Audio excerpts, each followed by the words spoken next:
Welcome to Whiskey Cast, Cask Strength Conversation, featuring news and interviews from the world of whiskey.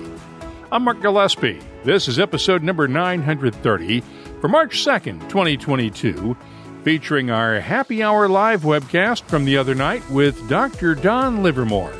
He's the master blender at Corby's Hiram Walker Distillery in Windsor, Ontario, and creates the whiskeys for J.P. Weiser's, Lot 40, Gooderham and Wirtz, and Pike Creek, just to name a few. Thanks, as always, to our presenting sponsors of Whiskey Cast, Redbreast and Dewar's. They make our Friday night live shows possible each week, along with the segment sponsors on each week's Whiskey Cast, Sagamore Spirit, Writer's Tears, Scarabus, Mortlock, the Dalmore, and Catoctin Creek. I'll be joined in just a couple of minutes here by Dr. Don Livermore, the master blender from the Hiram Walker Distillery in Windsor, Ontario. Matter of fact, there's Don right now. Hi, Don. Hello. Hi, Mark. I think we had a slight snafu on the link there, and that's my fault. Apologies for that. I was in the last time we spoke, and I was seeing all the private comments that people were making, so yeah. So how are you doing right now? Good. Yeah, I'm at work. I've been at work for all this time, so things are going well. Very, very busy. Let's bring in some of the comments as folks like Dave Q. And look at that, just another Friday afternoon. Our pal Greg Serafian. Hi, Mark, Don, and everyone from a cold Paris. We will keep thinking about the people of Ukraine, as Dave Kuhn points out. Ajay, good afternoon, Mark and Don. So what are you working on these days? It seems like it's about time to unveil another edition in the NHL Alumni Series, huh? We haven't got anything coming out in the next little while, but I think we got one of the most exciting things in the Hiram Walker history we're working on these days, Mark. Can you tell us about it at all, or is this one of those, you got to wait and see? It's in behind me here. I actually poured myself a dram of it, but it is the first time we have released a cask strength whiskey, a single barrel, probably since the inception of probably the aging law in 1890. Because up to that point, they probably would have sold whiskey by the barrel, but we've never released one single barrel, and it's a Lot 40 18-year cask strength. Wow. Aged in seasoned oak casks, and we have put it on what they called is the dropcollective.ca. It's open until February 28th, and those who sign up will get the opportunity to go in for a draw for the right to purchase 99 bottles of it. And you have to have it sent to an Ontario address. Unfortunately, that's one of those regulatory rules inside of Canada. So if anybody who has that, when they sign up, it needs to be those who with an Ontario address. So we can send them to you at the Hiram Walker Distillery, and then you can forward them on to us, right? You want to? I don't do anything outside of shipping. I just make whiskey, Mark. So if you're coming into Ontario and you have a friend, and you certainly probably can transport across borders if you're coming to visit somebody here. So it's really exciting.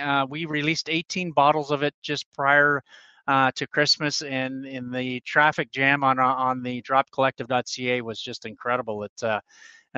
We weren't people's best of friends that day, but when everybody's kind of clamoring to go onto the website, obviously it's like 1,000 people going through a doorway at once. So but those 18 lucky individuals who got a bottle already, the reviews have been very, very good. So I'm quite excited about it, as you can tell. I'm jealous because I want to try this. As soon as I heard you were doing an 18-year-old, I'm going, wait a second, because I've got the regular Lot 40 in my glass right now.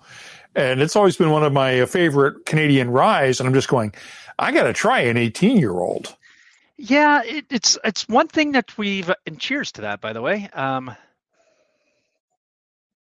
It's one of those things I've been continually being asked at whiskey festivals, Mark, and when I do whiskey tastings, when are you going to do a single cask release?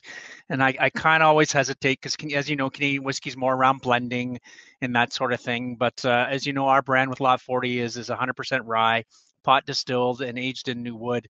So that is certainly the brand that you would do a single cask release on it, and I'm quite excited about what we'll see come. We're going to do the draw March 4th. So those who are listening here, you'll get an email come March 4th as to if you're a lucky person to be able, and you have 7 days to reach out to us to buy it, and it's sold at $250 a bottle is what we're asking price for it. 250 Canadian. Yes. So what is that, about $40 US? You said that, I didn't. I was going to say about 200 American, but and Greg, I don't know what the conversion rate. Greg in Paris is going, we want this, Don, in all caps. Do you have more of it available if you want to do a second cask? Not of this particular cask. So this cask was a one that was sitting around in what we call as a seasoned oak cask. So the staves themselves were aged out in the drying yard for 4 years, and this is the type of barrel we put in. So it's one of those things I was playing around with that we really didn't have a home. Certainly not a large enough quantity to have a full out release, and it's one of those things that, hey, why don't we just launch a single cask? People want it, and so we listened, and this is our opportunity to do it. And we're trying to do it as fairly as possible. And it's one of those things. It's our first experience of doing a single cask that many people want. So doing a draw is the best way we could come up with, and hopefully it's fair to everybody. And how many casks, Dave Kuhn wants to know, how many casks were you considering for this one, or was it just this one? That was the only cask we had on it. Quite honestly, it's very unique. You'll never see it again. I know, teasing to people, but definitely one we're quite excited about. And I think from all we could tell, and the amount of people looking at it, I don't think it'll be our last single cask release. So I don't know what the next one will be, but I certainly, as anybody knows me quite well, I'm always playing around with something. Yeah, we know you've always got a bunch of experiments, and I'm even more disappointed that we couldn't be together in Victoria this year, because I'm sure you would have brought some of that with you, right? Hint, you yes, would have, right? Yes, we would have had bottles. Yes, we would have had bottles there. It was a couple of months ago now.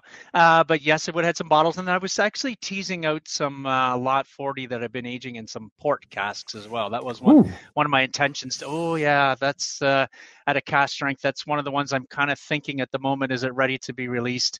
And I was looking for people's opinions, because I usually run a masterclass at Victoria every year as Dr. Don's Experiments is kind of what it's called. So that was one of the ones that we're kind of considering at the moment, is to do a port cask version of Lot 40. What else are you working on outside of Lot 40 these days? Because you've got the whole range of J.P. Wiser's, the Goodrum and Wirtz, and the Pike Creek labels. And we didn't really get to see much in the way of the special releases this year because of the pandemic this last fall. Yeah, I'm always tinkering with Pike Creek and Gooderham. I really don't have anything at the moment that I can tip my hand on. The J.P. Wiser's has some exciting things that are certainly going to be coming out. One of the ones that we've looked at this year was a J.P. Wiser's 23-year. We've released this brand once prior, a number of years ago.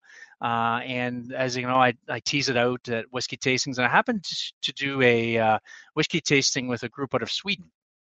With Whiskey Snack is the group there, and we're just nicely introducing a Wiser's 10-year-old into that market that's doing very, very well, and we have great aspirations for a Wiser's 10-year at some point in coming into the North American market. So stay tuned on that. I don't have any more information in terms of timing on something like that, but they had asked me, can you do some? We don't know much about Canadian whiskey. Can you throw anything into this tasting that is special in Canada? And that year happened to be the 23 year, and they sent a sample over to them, and they were just amazed. So for the audience here, the 23 year was a cask strength blend, we called it. So it had a blend of base whiskey and pot distilled rye whiskey in it. Sits at 59.9% ABV. Sent a sample over to them. The entire club just adored this thing, Mark. I think I still have a bottle of the original Weiser's 23 on my shelf, about 6-7 feet away and just out of reach, unfortunately. Yeah. So that's what we sent over, and Yeah. I said, is there any way we can get this into the market? So it took about a year and a bit, and working through the COVID, and we just nicely released it this last couple of weeks into the Swedish market. And I know they had their first initial online sales of the 23, and it sold out within under an hour. Which is extraordinary, for a Canadian whiskey. And it'll be sold in their stores in the next number of weeks. And but it's the first time a rare released Canadian whiskey has gone into the Swedish market. So it was a quite the project, and it all just stemmed for an innocent whiskey tasting with a group out of Sweden. Now, Tyrone Cote lives in Nova Scotia, but I know he has friends in Ontario. Where do you put your name in for the draw for that Lot 40 18-year-old? So you can go to thedropcollective.ca, sign up, and become a member of it, and they will send out an email to you to make sure that you are involved, and as long as there's an Ontario address, you're signed in for the draw. So just make sure those emails might come into your junk box or your folder. Just have a look out. So whatever email you end up giving it, that's the way to do it. And Alex Briere is in Ontario and loves the Lot 40 cask strength peated. Yes. Tell us about that one, because that's another one, because of pandemic restrictions, I have not had the chance to try yet. Yeah, there it is here. So this is what they're adopting, the Rye Exploration Series, and this is the version 1 of it, and it is cask strength. So this was released last fall into the LCBO and into the BCLS market. Those are the two liquor boards that were willing to take it on, and it is a cask strength Lot 40. That has been aged in once used bourbon barrels, and then I moved it over to peated quarter casks for about 11, 12 months was the length of time in a peated quarter cask. We get our peated quarter casks through a third-party broker out of Europe. So it could be a mixed match of peated quarter casks. They won't tell me which company it comes from, so that's a little bit of the challenge to the people that try it. Oh, it's this peated cask, or I recognize this peat. And it's done nicely in Ontario and BC, and I think it's pretty much sold through now, from what I can tell. And I just think it's just the beautiful combination of rye and peat that come together on that one. So you got that spicy, and then plus that smoky note. It's certainly one of a kind. I haven't seen any style of Canadian whiskeys that are aged in peated quarter cask. If they are, they're not very large, and it's just one of my favorites. Absolutely, I just love the combination of the two that come together. Of course, they're not large; they're quarter casks. Yes, they are. They're not very big. They're Sorry, you sort of set that one up for me. Dave Kuhn wants to know, being a part of the Corby world, do you get access to things like Havana Club casks for finishing? No, but we do have our regular brand Pike Creek that I do have other Caribbean casks that's aged in that. The Havana Club, no. However, I'm very familiar with Havana Club. We do see it that comes through here and through Canada, and we're part of their quality team as they enter into Canada. So haven't had an opportunity yet. I like where you're going with it. I think rum has some extraordinary notes that you can certainly bring into whiskey, and something I look at from time to time for sure. Great question, Dave. What spirits don't work well as finishing casks with whiskey, in your opinion? I find things work on solo a little bit. So if I did a sherry, or if I did a cognac or things on their own, it's fine. But if I did a combination of going into maybe a cognac barrel and then into a sherry barrel, I find it clashes a little bit. So that's where I find that you got to have certain watch outs in terms of what is the ratio, and that's where blending is beautiful. If you're going to start to play around with those things, that's just my personal opinion. Honestly, somebody might tell me otherwise, but I find that cognac and wines sometimes don't go together. I'm trying to think of other combinations as well. There's certain things along the way that it's not right. It's not right. My advice to people, though, if you want to look at without taking the risk, Mark, without taking the risk of buying a cask and trying to finish it, my trick, here's my advice, is about 1%. So if I want to age in a particular type of wine cask, let's say, I know we did some Cabernet Sauvignon casks with Pike Creek a number of years ago. I take 1% of that Cabernet Sauvignon, 99% of that whiskey I want to age. That can give me a little bit of a gauge on how it's going to turn out. Interesting barometer, and then that would work for pretty much any spirit, right? Pretty much. I'm not going to guarantee you that 1% is. It's about what I find is the sweet spot. At some point, you're only going to get so much of whatever was in that cask out into it. And it does come out rather quickly. It's kind of what I did my PhD on as well. It's about 200 days for the full product to diffuse into the liquid. It will concentrate over a longer period of time just because of evaporation. Right. So if you had a Oloroso sherry cask, all the Oloroso will come into the whiskey in about 200 days. After that, it's just a natural concentration up with evaporative losses after that. So it depends how long you keep it in those casks too, is the other caveat to that. Boy, Greg in Paris is just having a field day tonight. He wants to try a Wiser's Deluxe with a Sauterne finish. Yes, me too. I've been looking at some of those barrels. Just real recently, I haven't had a chance to pull out an inventory of that.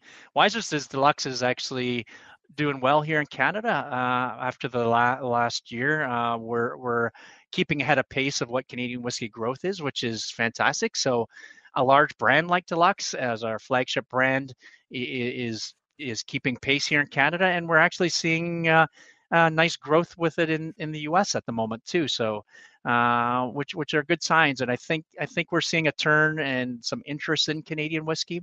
The other one we're seeing that has been an interesting innovation for us as well is we've done the Wiser's Old Fashioned. It's probably been one of the best innovations in terms of case volumes for Wiser's in a number of years, and I think there's a natural cocktail culture that's happening in Canada as well, and we continue to produce that and look at line extensions of that, and also introduce that one into the U.S. as well. So it's a nice little benchmark for the Wiser's Deluxe and the Wiser's franchises, some of those mainstream brands. These premixed cocktails seem to be becoming a thing now. I just got some from a U.S. distillery in the New England area that's doing a bunch of these things now, and it seems like this is where a lot of people are focusing their attention. Yeah, there's a market for it. I can't ignore it, Mark. And I think an old fashioned is a nice way to look at certainly whiskey and Canadian whiskey as well. I know we've got a Manhattan. It doesn't do as well as the old fashioned, but certainly it has interest as well. But it's almost at the pace of what consumers drink. I think the old fashions are a little more popular than Manhattans, and I think JP Wiser's is leading the way in those premixed cocktails. There's certainly a market for it. And Tyrone wants to know about Wiser's with an ice wine finish. Have you tried anything with ice wine? I have not, and I'd love to find somebody who has ice wine barrels. I'm not even sure how many ice wine brands are even in barrels, and I think the people that do those probably keep them to themselves, or they're highly spoken for, I would think. But I agree with you. That seems like a natural thing to do with Canadian whiskey. The other one I'll get, and I played and was a failure, I'll have to admit to that on it, is I've tried to age Wiser's into a maple syrup barrel as well. Yeah, it leaked everywhere, to be honest with you, Mark. Oh, I don't doubt that. Yeah, by the time we got the barrel back, it was just completely dried out, and we tried to put some whiskey in it, and it just went all over our operating floor. But something I like to do that too is maybe play with that. It seems like a natural connection for Canadian whiskey. Kevin DeVries in Ontario has a bottle of the Wiser small batch in hiding. Any plans to release a similar product or an updated version of Wiser's small batch? The closest brand, Kevin, I would say to Weiser's small batch would be the Weiser's 15-year currently that's in market. I did mention the Weiser's 10-year that is in the European market at the moment. So stay tuned on that. That one will be could be a nice affordable option as well. So if today I'd look to the 15, usually steer them towards a 15-year for the Weiser small batch. Yeah. I want you. There we go. Yes. I want to go back. Yeah, that is an interesting combination. Yeah. Can't say I've done that. I like it, though. Yeah, I like where you're going. We got a bunch of creative listeners here, viewers that just come up with all sorts of great ideas. I want you to explain more about your PhD work, because it really was sort of groundbreaking work into the impacts of wood on whiskey back in the day, right? Yeah. So it's one of the things actually this week or this last couple of weeks that Corby has taken a course in Canadian whiskey production. It's called the A, B, and C's of whiskey. Our brand ambassadors, Gina Fawcett and Dave Mitten, are sending out an offering to the bartenders at the moment of running this course. So it's a 4-week course, and you get accreditation of how Canadian whiskey is made. I lectured this week on aging Canadian whiskey, which is what my PhD was on. One of the issues we face with Canadian whiskey producers is we do buy used barrels from a number of bourbon producers, just like many other whiskey categories around the world. And one of the things I struggle with, Mark, is the quality of those barrels that come in. Today, the best test, it really is the sniff test. You put your nose in the barrel. Does it have any off odors? And what is it the risk to the brand? So what I was trying to do with my PhD was take infrared sensors, measure the inside of the barrel, and in about 30 seconds, I would be able to quantify the amount of wood that would come into whiskey over the life of the aging period. So in other words, when we buy barrels from bourbon producers, I don't know if they're 4-year-old or 20 years old, right? How much wood is there left to give? And that was the thought and the thesis to my PhD. Unfortunately, that's kind of where I left it at. Theoretically, you could do it in 30 seconds. I could tell you the quality of a barrel. The difficult part, I guess that's what PhDs are about, is the theoretical side of things. But I would need to work with a fiber optics company to be able to get probes inside here's a bung here, here's the size of a bung hole, and be able to touch the surface of inside the barrel. So that's kind of where I left it at. It is doable to be able to measure the quality of a barrel, and that was the sense of my PhD. So the studies of that, I know the types of wood molecular compounds that could come into your whiskey, how quickly, which ones are more important than others, and then I think that then leads into the J.P. Weiser's dissertation, which we released. The small batch was part of us playing around with new virgin oak for the first time. Weiser's Legacy, the Red Letter, all those brands were pretty much the very beginning of all the PhD work that I was working on. And today, now we're talking about Peter Quarter cask and things like that. So it's just kind of momentum has built from that about 10. And actually, Mark, 10 years ago this week was when I defended my PhD. It's actually 10 years ago this week. Happy anniversary. Yeah.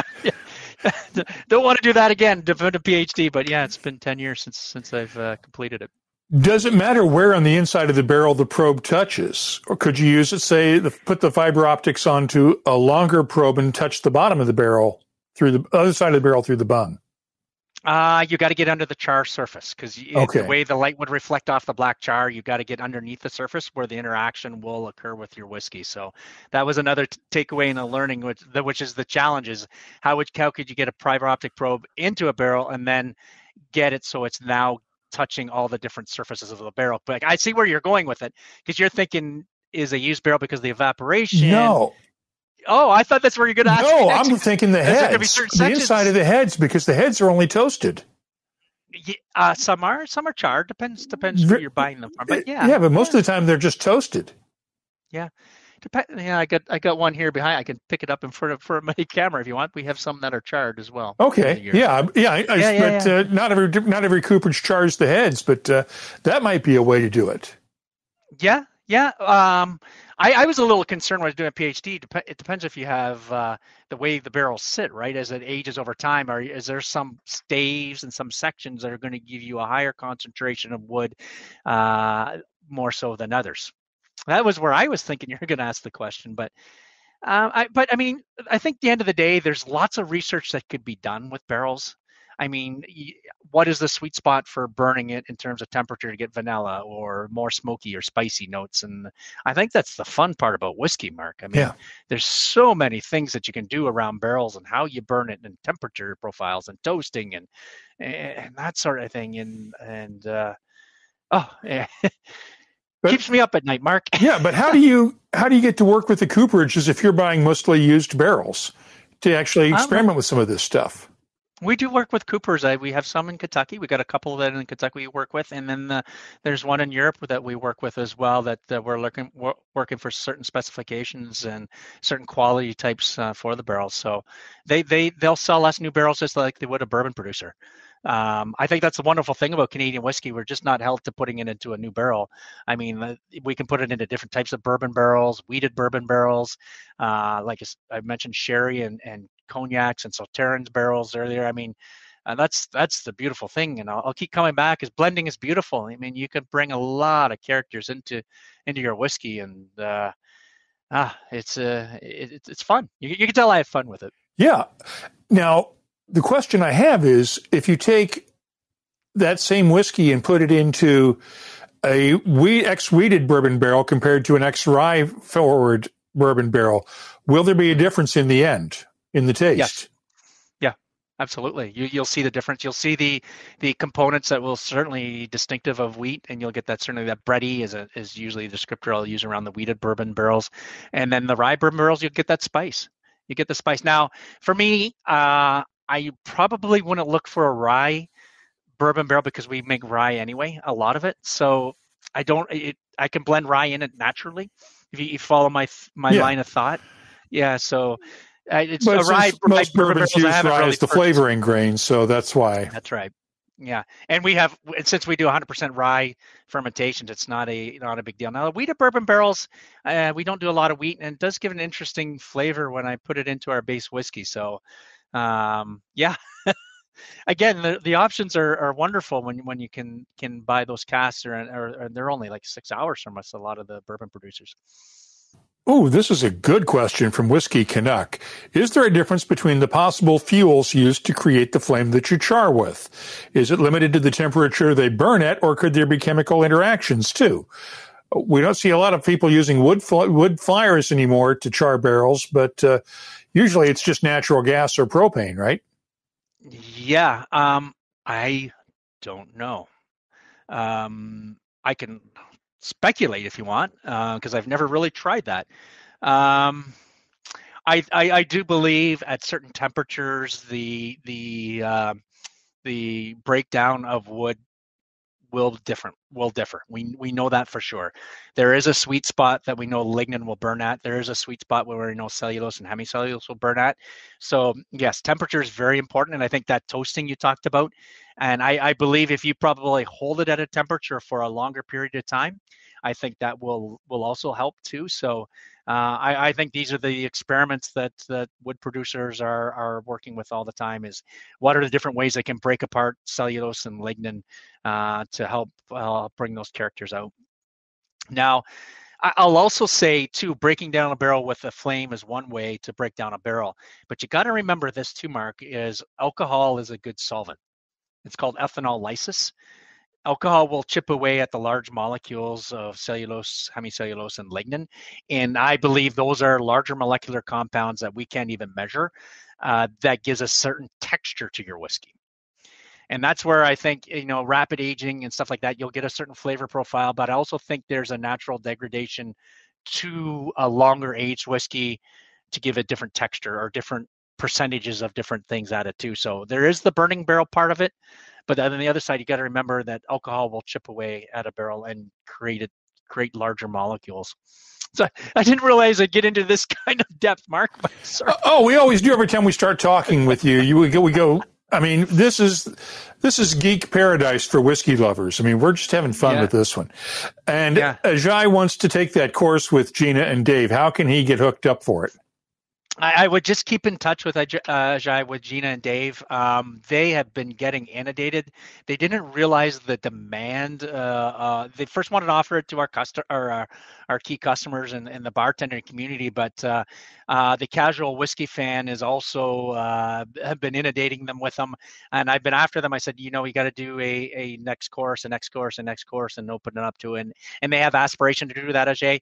But I can't give dates or anything at this point. They want to pause and reel it. The last course date is next week, where I'm going to talk about the history of blending, why Canadian whiskey is blended, what are the watchouts on chill filtration and color addition, and things of that nature too. So they really dig deep in this course that they're offering. So stay tuned is my short answer on that one. But as for courses, you still teach your blending course, right, at the distillery? It's been paused since COVID. Ontario is actually changing on March 1st, so it's going to start to open up a little bit more. Ontario's been behind, I think, the rest of North America. But once things start opening up, my intention is still continuing to do that once a quarter. I'm debating about bringing it to Europe at some point. I don't know how yet, but I've been asked to how can we bring a blending 101 to Europe, and the challenge will be is where and how to get products over there. But it seems to have some popularity as well. I think you could probably find a market for it down here in the States as well. Yes, I've been asked on that too. It's as of the moment I say, come and visit me is my best option, but you never know where it'll evolve. And I think at this point, Mark, I really want to get it up and running again, and then see how we can take it on the road. Is thought. I'm not quite sure how I may do that, but I know the demand is there. Let's see. We have a comment from Greg, another topic, but the French whiskey scene is exploding at the moment, like the Irish one. 82 companies producing whiskeys in France now. How much experience have you had with them? I know you've been over for some of the events over there occasionally, or a little bit of travel, right? Yeah, a little. I haven't traveled in 2 years. The last one was you and me last both, time I went was Boston. Yeah. Hopefully we'll open up here. I'm thinking again in our next fiscal year in June. I haven't had much opportunity, Greg, to try French whiskey. I'd love to try it. I'm all for it, and it's certainly the Irish whiskey as well. Unfortunately, in Canada, we don't get a lot of opportunities to get inside of it, but I can't wait to come over and visit you guys again and get involved and see what flavors they can bring to the profile. And who knows, maybe there's an opportunity for some collaboration and changing of whiskey barrels. I'd love to see how a Canadian whiskey might age out in a French whiskey cask or an Irish cask as well. I'm open to the idea. Well, you have a natural partnership with some folks in Ireland that make whiskey. It seems like you ought to be able to get your hands on some Irish whiskey casks. And Chivas as well. I've done some aging in some of their barrels. I thought I saw Sandy on here earlier, and I've had an opportunity to age some of his Speyside malt casks. So it turns out quite well, and we've successfully launched some brands that way. And I know when I do my blending 101, that's one that a lot of people will gravitate to is the single malt casks that we age our products in. One of those, if I remember right, was a Pike Creek, right? Yeah. It's been one of my favorite. It just brings a whole new dynamic to our whiskey, just a whole new complexity. It's soft, delicious, and it brings in those notes that's certainly distinctive to the single malts that Chivas makes. Now, this may sound a bit like preaching to the choir here because we've got a bunch of Canadian whiskey lovers, but I know there are some folks watching that don't really understand just why Canadian whiskey is special. Give me the elevator pitch for why people should be drinking Canadian whiskey. Okay. Yeah. So what I say with Canadian whiskey, it's the most innovative, creative, and adaptable style of whiskey there is. And what I mean by that is all we have to do is be made of grain, fermented, aged, and distilled in Canada, aged in a wooden barrel of less than 700 liters for a minimum of 3 years, and a minimum of 40% alcohol. And that's pretty much it. So they don't we're not restricted by measuring for a mash bill. We're not restricted on what percent alcohol we distill to. We can use pot stills, column stills, and that really makes Canadian whiskey diverse. I mean, they don't tell us the types of barrels, as long as it's wood of less than 700 liters. I mean, it just opens up what I sometimes call as the painter's palette to whiskey and the creativity. Some people could argue is that the downfall to Canadian whiskey, because you don't know when you're picking up a bottle, which is it? Is this going to be traditional light style Canadian whiskey, or is this going to be a heavier, bolder, 100% rye like a light Lot 40 or somewhere in between? So it's a little bit about getting that message out there for Canadian whiskey that, yeah, hey, we're very versatile. We're very diverse. We can do lots of things with it. And if you take the blending course, if I've actually deep dive, which I'm going to do with the A, B's, and C's of whiskeys with Gina and Dave next week, we also have the luxury of blending in 9.09% wine or 2-year-old other spirits. So it's 2-year-old spirit that's been aged in wood, which then can bring a whole nother level of complexity to Canadian whiskey. For example, we released a J.P. Wiser's Union 52. A number of years ago. I think you had an opportunity to try it when you were in Victoria, where we put in a 52-year-old single malt Scotch into Canadian whiskey. I didn't get complaints on that, and that's part of the 909 is my point. So people will criticize 909, it's cheating. There is a whole history to why that has evolved with Canadian whiskey. If you go back to the original formula and recipe books, I talk about it actually in my book here, if anybody's interested in reading a book that I've made. So there is a whole history why 909 exists, and they tend to be the more expensive ingredients we put in our whiskey, and it's a wonderful thing to play with, and maybe that's a partnership. Greg, I know you talked about French whiskey. It would be fun to blend in French whiskey into a Canadian whiskey to see how that would work out as well. Let's talk about that book for a minute. Where is it available? Yeah. Okay, so I have. I'll go back a little bit. I have 2 books, Mark. Yes, I got 2 books. Yeah, my camera here. I go opposite direction here. So COVID left me with an opportunity, Mark, to be at home. Thank you for, there you go. There's the 2 books there. One's called The Keeper of History. One is called Blending 101. Okay. And they can be purchased at jpwiserstour.ca, and they'll ship to anywhere around the world.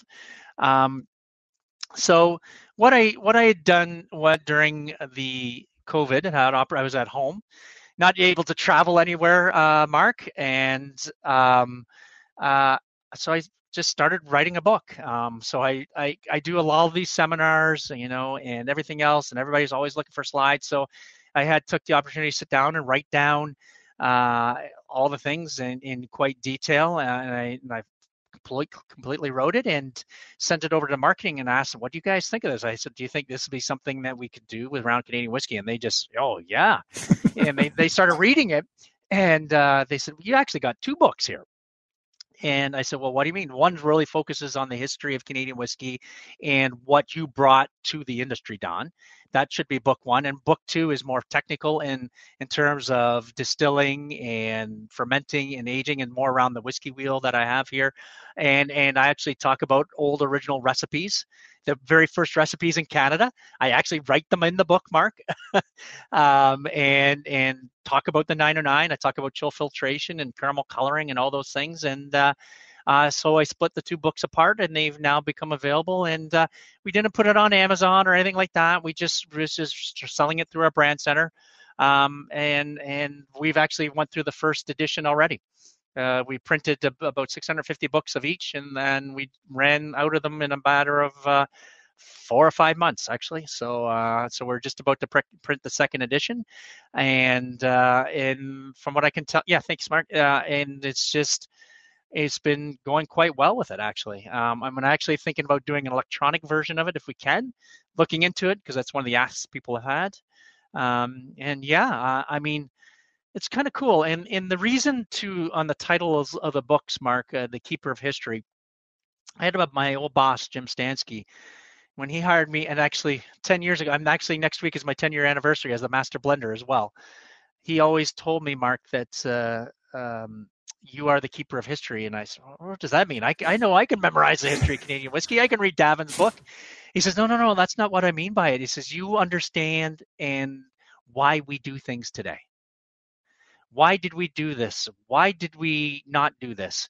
And you got to be able to tell your story as to why we do things and be able to pass it along to the next generation. And that's why that's where that title came from, as the Keeper of History. So it's about my 25-year career and the things that I've brought to the industry and some of my thoughts as well. So it's two interesting reads for sure, Mark. And thanks for promoting it. It's glad to, because I need to get copies of those myself, and I'm going to hit the website as soon as we hit this. As soon as we finish this up, I know Greg said he was having some problems with it. Yeah. Just email. There's an email. If those who are outside of Canada, there's an email address there. Just email them, and they'll email you back, and they can make sure you'll get a copy and everything as well. Okay, Greg, and same for Mark as well. Or you know my email address too, Mark. Yeah, we can make sure. We can make sure. Yeah. Now, Tyrone has a question. He loved both of the books, and he wants to know if you meet many people who are interested in both the history and the science of whiskey, or do whiskey fans you meet tend to fall into one camp, either history or science? Oh, I got to say both, Tyrone. And it's been funny. Group there. I actually had my brother, who's not even into whiskey at all. He read the science book and he thought, wow, this is really how whiskey's made. And he says, I want more detail, was actually what he got from it. And he's not a scientist whatsoever. So it's written in a way, Tyrone, that, yeah, it is sciencey, but it's written in a way, yes, I get it and I understand what you're trying to say. So it's not overwhelming in terms of that. The history, I think you got to understand where we come from as Canadian whiskey producers to appreciate why we do the things we do today. And I think Tyrone's had a chance to hear me speak in many classes before. And I think there's interest in both books. If you're just a casual, want it on the coffee table, the history book is the one I recommend. But I think you'd be surprised, even though you might be a casual whiskey, but it is an easy read too, that Blending 101. And Joel Carlton just poured an 11 Souls, which is one of the Goodnham and Warts special editions, right? Yes. I love the way you guys come up with unusual, the way you guys name some of these special editions to really tie in with the story behind the whiskey and why it was created and actually have some history to it. Give us the story behind 11 Souls. So 11 Souls was the Goodham and Warts, which the original distillery was in Toronto, Ontario. Goodham, at one point in Canadian history, that was the largest distillery in Canada in the year 1900, making over 2 million gallons of whiskey a year. They were very prevalent in the Toronto community. When they came over into Toronto, it would have been called North York at that time, York at that time. They sailed treacherously on ships, and many people perished along the way. And on that particular ship, that when Goodham came over to start his milling business, there were 11 orphans. And he adopted them once he came to Canada, and then hence the term 11 Souls. And that's where it came from.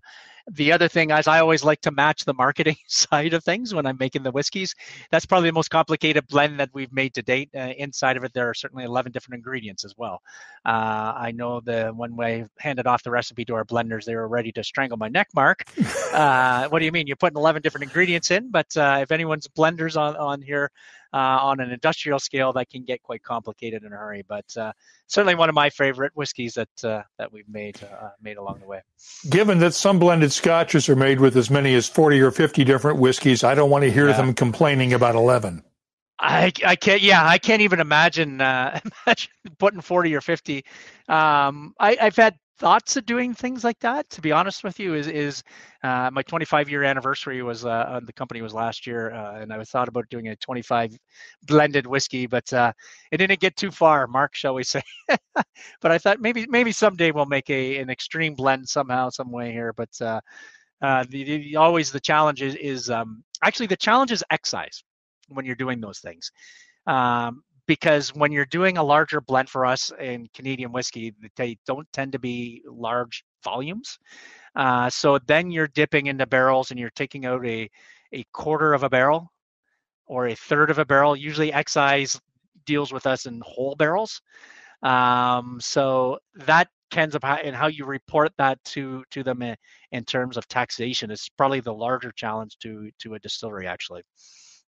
Sorry, I'm going right into the weeds here as a Canadian whiskey producer, but that's all usually is the issue. No, that's one of the unusual things that really people don't even think about is what you do when you only need a quarter of a barrel. Yeah, and that, do you chalk it up as it is an angel share loss? So we've been working with our excise officer and how to and we now got partial barrels out there, meaning our warehouse and the accounting ledgers for whiskey. So it's it's an unusual problem to have. It's something that we've never really faced, but it's something we got to address as whiskey producers. Is that people want unique and rare, and how do you meet those challenges? And I'm sure you see it, Mark, all the time. Single cask releases, rare and hard to find stuff, and that becomes a challenge to larger producers such as ourselves. Well, look at just what you're facing with this Lot 40 18-year-old. You've got what, 99 bottles of it? That's it. Yeah. That was easier to deal with than 11 souls, actually. To be honest, because it was a whole barrel, so at least we could deal with a whole barrel on that.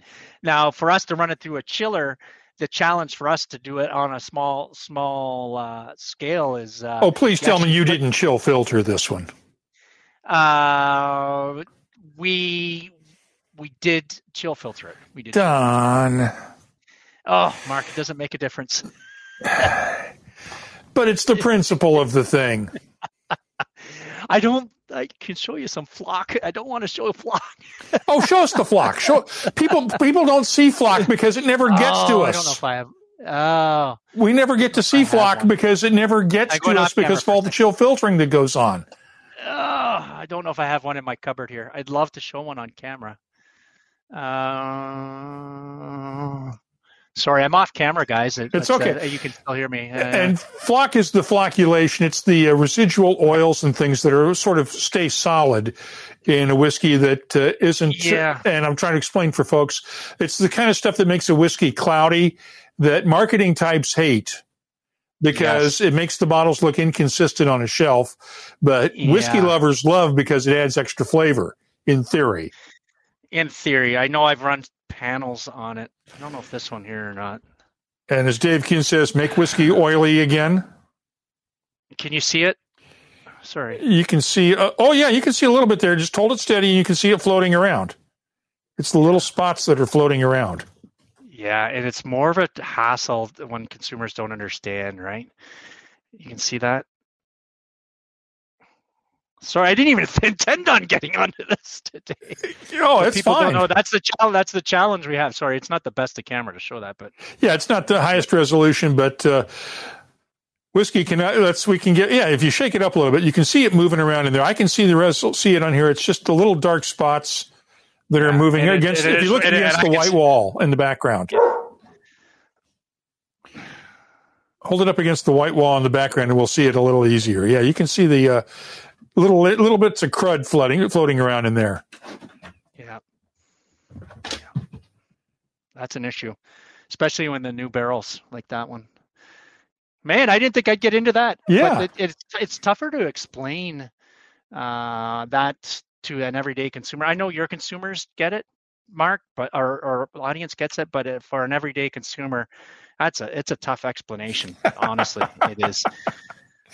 Yeah, I know. And yes, it is what I can tell. I think it's the oils. I think it is it's a great question. I theorize it's the oils in combination with wood extracts, I think. Yeah. I've tried to look at scientific papers out there. It's funny how whiskey producers will never put scientific papers out there on problems.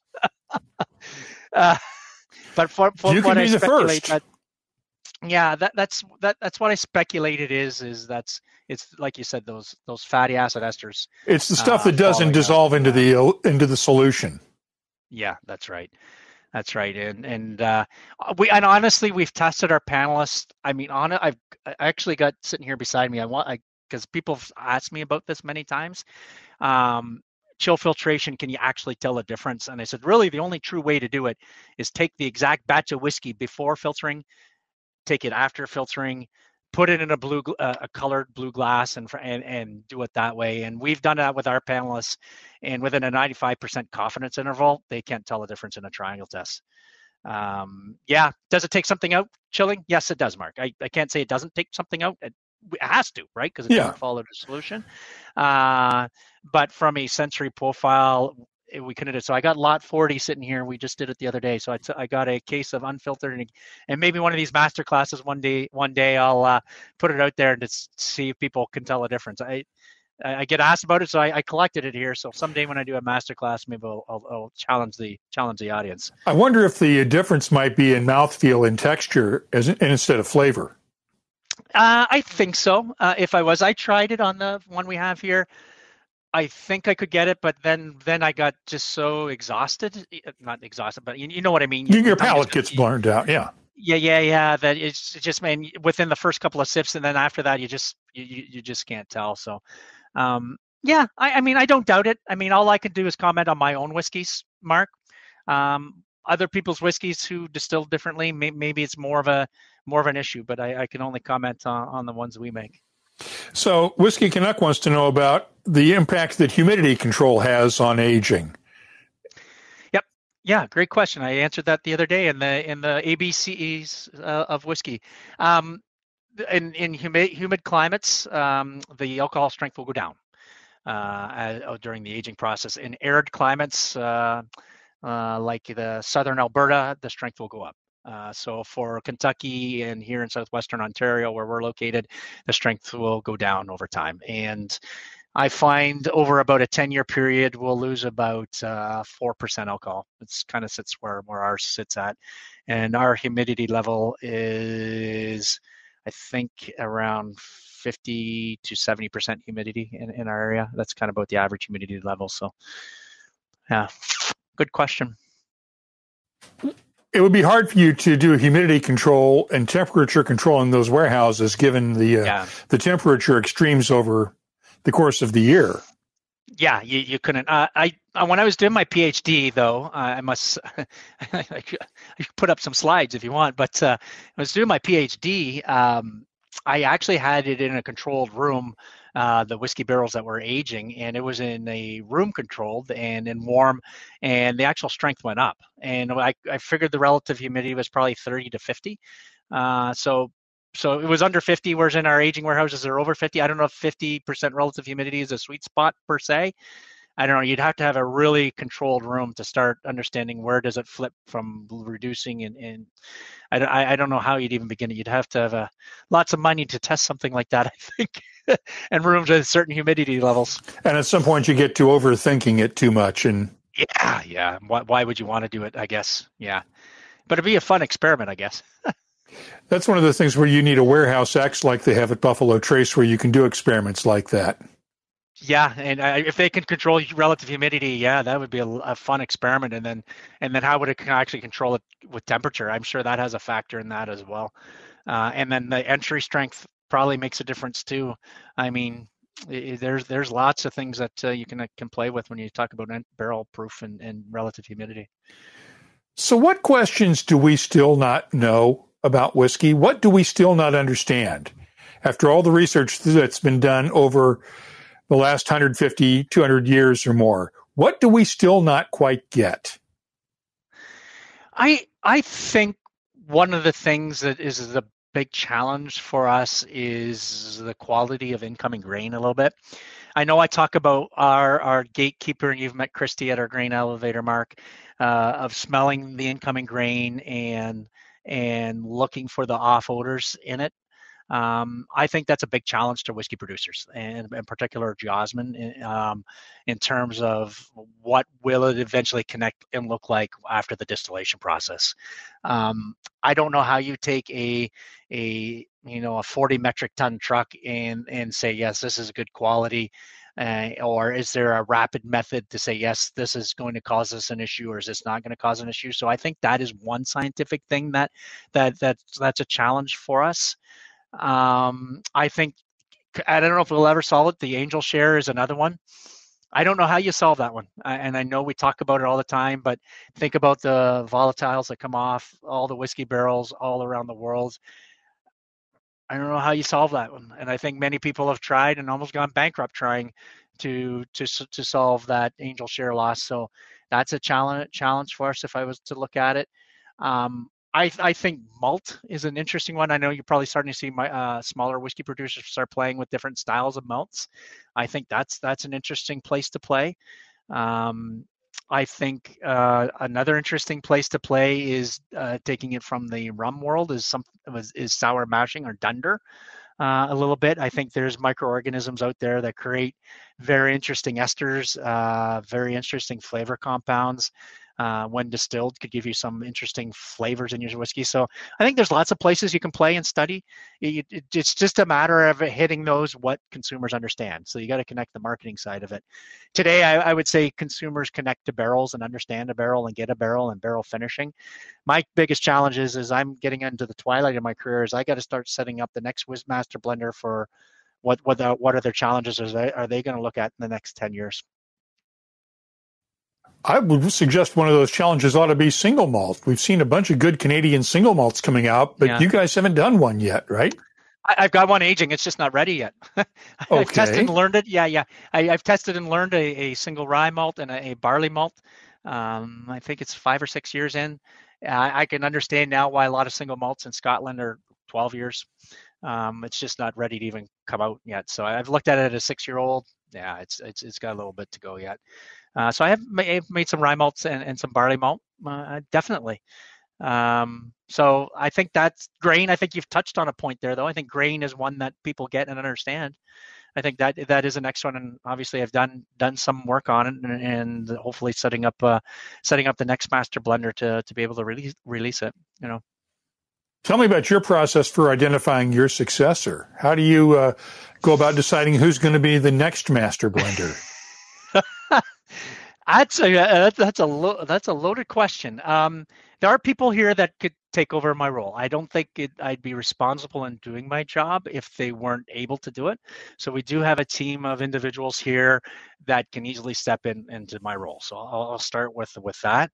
In terms of who ultimately will succeed me, I think they'll look for a person that certainly has their philosophies on whiskey, certainly has experience with whiskey, certainly the keeper of history.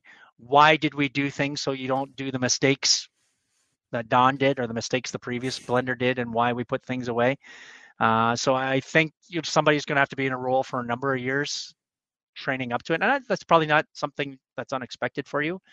That's my look at it. So I've been 10 years in the role now. I'm 49. I hope to be around a little while longer yet, but it's thoughts that I've been thinking about, Mark, honestly, as how to hand it off seamlessly to the next person.